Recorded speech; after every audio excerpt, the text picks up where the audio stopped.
Assalamualaikum warahmatullahi wabarakatuh. Saya Olivia Niantari dari kelas akuntansi 5C. Di sini saya akan menjelaskan mengenai strategi pemasaran produk Nike. Yang pertama yaitu sejarah berdirinya Nike. Nike adalah salah satu perusahaan sepatu, pakaian dan alat-alat olahraga Amerika Serikat yang merupakan salah satu yang terbesar di dunia.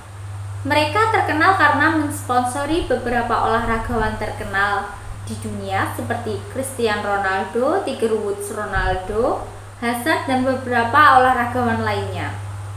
Nike didirikan pada tahun 1964 ketika atlet sekaligus pengusaha Oregon bernama Philip Knight menggagas impor sepatu lari dari Jepang untuk bersaing dengan merek Jerman seperti Adidas dan Puma yang kemudian mendominasi pasar Amerika Serikat.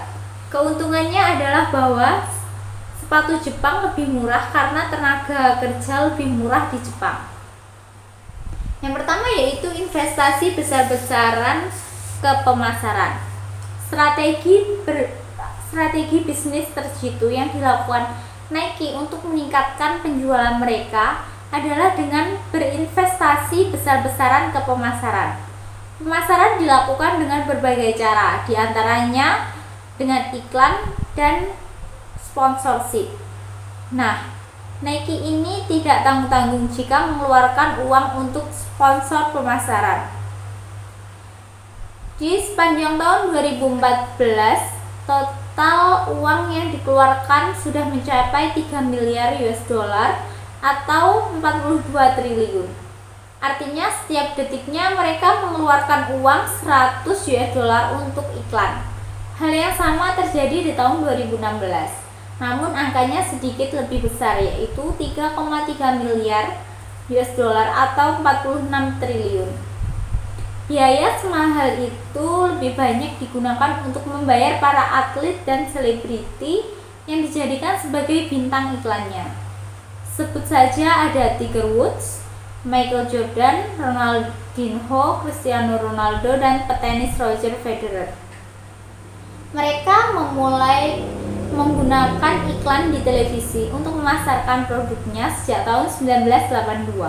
Bahkan iklan pertama itu mendapatkan penghargaan dari Emmy Awards dalam kategori iklan terbaik di tahun 1994. Selanjutnya yaitu selalu berinovasi dengan teknologi baru. Sebagai brand sepatu olahraga, Nike tidak ada hentinya untuk terus berinovasi. Berbagai teknologi dan fitur-fitur canggih mereka sematkan di setiap tipe sepatunya. Sebut saja seperti Nike Air Max misalnya. Sepatu ini pertama kali dirilis pada tahun 1987. Terobosan baru yang mereka ciptakan demi menjaga kenyamanan penggunanya adalah dengan menyematkan teknologi airsole unit di bagian pijakannya. Airsole unit berbentuk seperti gelembung udara yang memungkinkan pengguna dapat menapak dengan sangat lembut dan mengurangi risiko cedera. Pada awalnya, teknologi ini diragukan oleh orang-orang. Mereka mengira lapisan udara yang terlihat dari luar itu mudah robek, tapi ternyata aman-aman saja hingga kini. Strategi bisnis untuk terus berinovasi ini membuat Nike semakin berkembang pesat. Terbukti Nike Air Max menjadi tipe sepatu terlaris yang pernah mereka ciptakan. Yang selanjutnya yaitu tidak terpaku terhadap satu produk dan melakukan ekspansi. Dari merek Nike sendiri saja mereka sudah laris manis. Tapi ternyata para manajemen merek berlambang centang itu tidak puas jika hanya satu. Mereka pun akhirnya mengakuisisi beberapa merek besar untuk berada di bawah naungan Nike. Strategi ekspansi bisnis inilah yang membuat mereka sukses hingga saat ini. Pada tahun 2003, Nike mengakuisisi Converse yang telah berdiri sejak tahun 1908 untuk berada di naungan mereka. Bagaimana bisnisnya tidak semakin berkembang pesat? Nike laris, Converse juga laris. Selain Converse, Nike juga membeli pakaian olahraga khusus surfing Harley. Sang pendiri Harley mengungkapkan hal ini dilakukan karena mereka mengaku sulit bersaing dengan brand surfing lainnya seperti Billabong.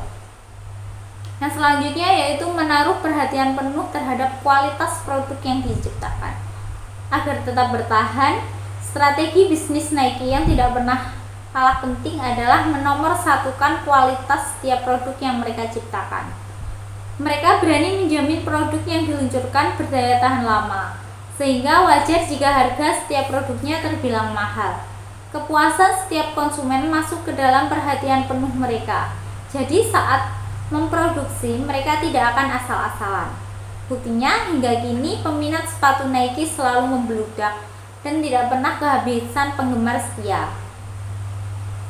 Yang selanjutnya yaitu selalu berusaha terdepan dibandingkan saingan-saingannya. Nike tidak menyangkal adanya persaingan dengan brand-brand olahraga lainnya, sekaliber Adidas, Reebok, dan lain-lainnya. Soal sepatu, mungkin kualitas antar brand itu bisa 11-12.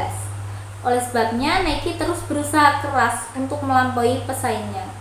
Contoh yang sudah pernah mereka lakukan adalah beralih dari offline ke online store. Mungkin terdengar biasa, tapi Nike sudah melakukannya sejak tahun 1999. Sementara pesaingnya, Adidas, baru meluncurkan website di tahun 2006. Yang selanjutnya yaitu mendompleng ketenaran dengan brand besar lainnya. Nike mungkin sejak dulu sudah terkenal sekali. Tanpa promosi juga, kayaknya mereka bisa menjual banyak produk. Tapi sayangnya, pemikiran mereka tidak sesempit itu. Mereka terus berusaha untuk meraup keuntungan dengan jumlah yang berkali-kali lipat setiap tahunnya. Salah satu strategi bisnis mereka untuk mencapai tujuan tersebut adalah dengan mendompleng nama besar brand-brand lainnya. Mungkin lebih tepatnya bukan mendompleng, tapi berkolaborasi. Misalnya bekerja sama dengan pesta olahraga terbesar di dunia, yaitu Olimpiade.